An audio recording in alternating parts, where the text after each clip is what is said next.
Hi friends, this is Shivaram Yadav and welcome to నోజ్బుడి cinema talkies. ముందుగా మీ అందరికీ సంక్రాంతి పండుగ శుభాకాంక్షలు. ఈ సంక్రాంతి పండుగ మీ అందరి జీవితాల్లో సంతోషాన్ని ఇవ్వాలని, మీకు ఎప్పుడు మంచి జరగాలని మనస్ఫూర్తిగా కోరుకుంటూ మీ శివరామకృష్ణ దాసరి.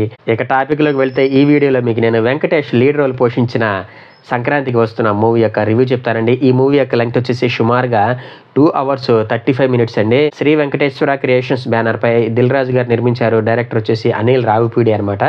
ఈ సినిమాలో వెంకటేష్ గారితో పాటు ఐశ్వర్య రాజేష్, మీనాక్షి చౌదరి, నరేష్, సాయి కుమార్ మరియు ఉపేంద్ర లిమాయే తదితరులు నటించారండి. ఓవరాల్గా మూవీ బాగుందంటే మాత్రం నాకైతే నచ్చిందండి.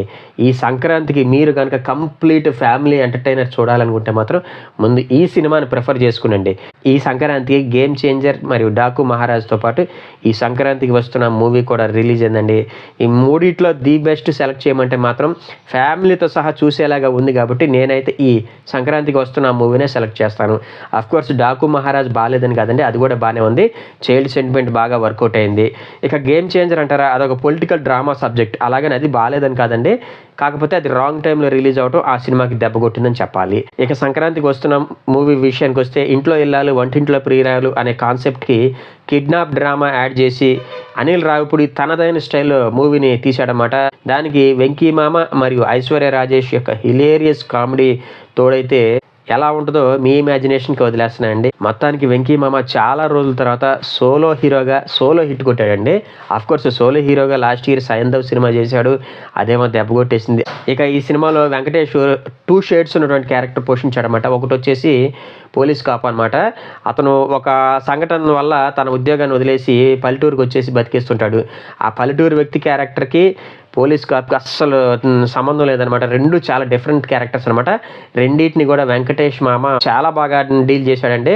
మరీ ముఖ్యంగా ఆ పల్లెటూరు క్యారెక్టర్కి అయితే మనం బాగా కనెక్ట్ అయిపోతాం. వెంకీ మామ చేసిన ఆ టైప్ ఆఫ్ క్యారెక్టర్ని మనం డైలీ లైఫ్లో చాలాసార్లు చూసే ఉంటామండి. అరే వీడెవడో మన కళ్ళ ముందే నుంచుని మనతోనే మాట్లాడుతున్నాడే మన ఫీల్ కలుగుద్ది. ఆ రేంజ్లో వెంకీ మామ రెచ్చిపోయి నటించాడండి. ఓవరాల్గా సినిమాకి ఉన్నటువంటి మెయిన్ అసెట్స్లో వెంకీ మామ యాక్టింగ్ మరియు ఆయన యొక్క కామెడీ టైమింగ్ అని చెప్తాను. అట్లాగే వెంకీ మామ గారి తర్వాత యాక్టింగ్ పరంగా నాకు బాగా నచ్చిందంటే మాత్రం ఐశ్వర్య రాజేష్ గారండి.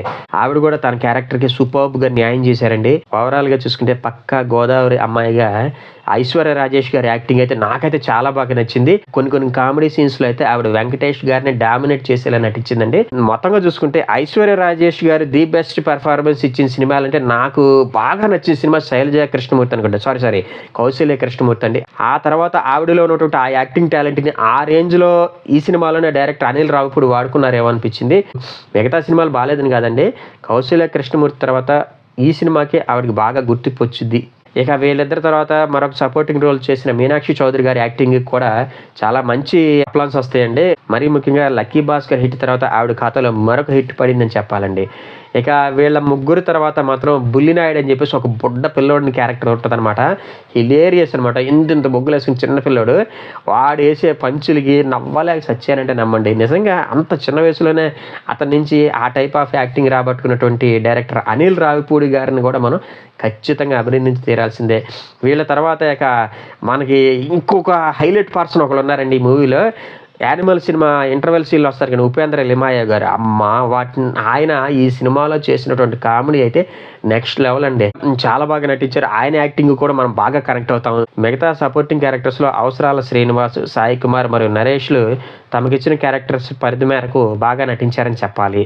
ఇక టెక్నికల్ డిపార్ట్మెంట్ విషయానికి వస్తే బీమ్స్ అందించినటువంటి మ్యూజిక్ ఈ సినిమాకి బాగా ప్లస్ అయిందండి. బీజిఎం బాగుంది, మ్యూజిక్ కూడా బాగుంది. మరీ ముఖ్యంగా ఆఫ్టర్ ఏ లాంగ్ టైం, దగ్గర ఒక 20 సంవత్సరాల తర్వాత అనుకుంటా, రమణ గోగుల్ గారి యొక్క వాయిస్ని ఈ సినిమాలో విన్నానండి. ఓవరాల్గా రమణ గోగుల్ గారి వాయిస్ సూపర్ అండి. ఆ పాట కూడా చాలా బాగుంటుంది. గోదావరి గట్టు మీద రామశిలక నవ్విందే ఏదో ఉంది ఆ పాట, సూపర్ అనమాట. టోటల్ సాంగ్స్ అన్నింటిలోకి నాకు ఆ పాట బాగా నచ్చింది. అట్లాగే రమణ గోగుల్ గారి మ్యూజిక్ అందించిన లాస్ట్ మూవీ జానీ అనుకుంటండి. ఆ సినిమా తర్వాత ఏవో కొన్ని సినిమాల్లో పాడారు కానివ్వండి, నాకు అవి అంతగా నచ్చలా. ఈ పాట మాత్రం సూపర్గా నచ్చింది. ఎనీహౌ చాలా గ్యాప్ తర్వాత రమణ గోగుల్ గారిని సింగర్గా తీసుకొచ్చిన భీమ్స్ గారిని మనస్ఫూర్తిగా అభినందిస్తున్నానండి. ఇక సమీర్ రెడ్డి గారి సినిమాటోగ్రఫీ కూడా చాలా బాగుందండి. ముఖ్యంగా గోదావరి అందాలని స్క్రీన్ మీద చాలా బాగా ప్రజెంట్ చేశారు ఆయన. నాకైతే బాగా నచ్చింది. అఫ్కోర్స్ వెనకాల పెద్ద మహావృక్షం దిల్ రాజు గారు ఉన్నారనుకోండి, ఆయన గోదావరి బ్యాక్డ్రాప్లో ఒక మూవీ తీస్తున్నారంటే సినిమాటోగ్రఫీకి ఏమాత్రం ఇంపార్టెన్స్ ఇస్తారన్నది మనకు తెలిసిందే. కాబట్టి ఓవరాల్గా చూసుకుంటే cinematography one of the biggest plus point of this movie. తర్వాత తమ్మిరాజు గారి ఎడిటింగ్ కూడా చాలా బాగుందండి. కాకపోతే సెకండ్ హాఫ్ కొంచెం సాగదీసినట్టు అనిపించింది. అక్కడ కొంచెం ఎడిటింగ్కి పనిపెట్టి ఒక్క 10 minutesకి కోసేస్తే బాగుండేదేమో అనిపించింది. ఓవరాల్గా ఎడిటింగ్ కూడా బాగుందండి, నాకైతే నచ్చిందండి. నిర్మాత దిల్ రాజు గారు కూడా ఎక్కడ ఏమాత్రం ఆలోచించకుండా చాలా గ్రాండ్గా ఖర్చు పెట్టారు. అఫ్కోర్స్ ఇదే సంక్రాంతికి ఆయన నిర్మాతగా వ్యవహరించిన గేమ్ చేంజర్ కూడా రిలీజ్ అయింది. దానికి దగ్గర 500 కోట్ల దాకా బడ్జెట్ పెట్టారు. కానీ ఆ మూవీ ఆయనకి దగ్గర ఒక 200-300 crores లాస్ తీసుకొచ్చేలాగా ఉంది. ఎనీహౌ ఈ సంక్రాంతికి వస్తున్న మూవీ హిట్ అవటం వల్ల ఆయనకి కొంచెం రిలీఫ్ లభించినట్టయింది. అఫ్కోర్స్ ఆ గేమ్ చేంజర్ లాస్ని ఈ మూవీ డెఫినెట్గా కవర్ చేస్తుందని చెప్పేసి నేను ఆశిస్తున్నాను.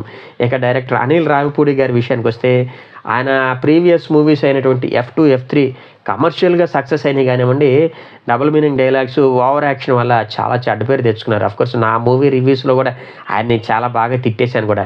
ఇదే కాదు, సరిలేరు నీకెవరో సినిమాకి సంబంధించి రష్మిక గారి కామెడీ ట్రాక్ కూడా చాలా ఓవర్గా ఉంటుంది. ఆ విషయంలో కూడా నేను అనిల్ రావిపూడి గారిని బాగా విమర్శించాను.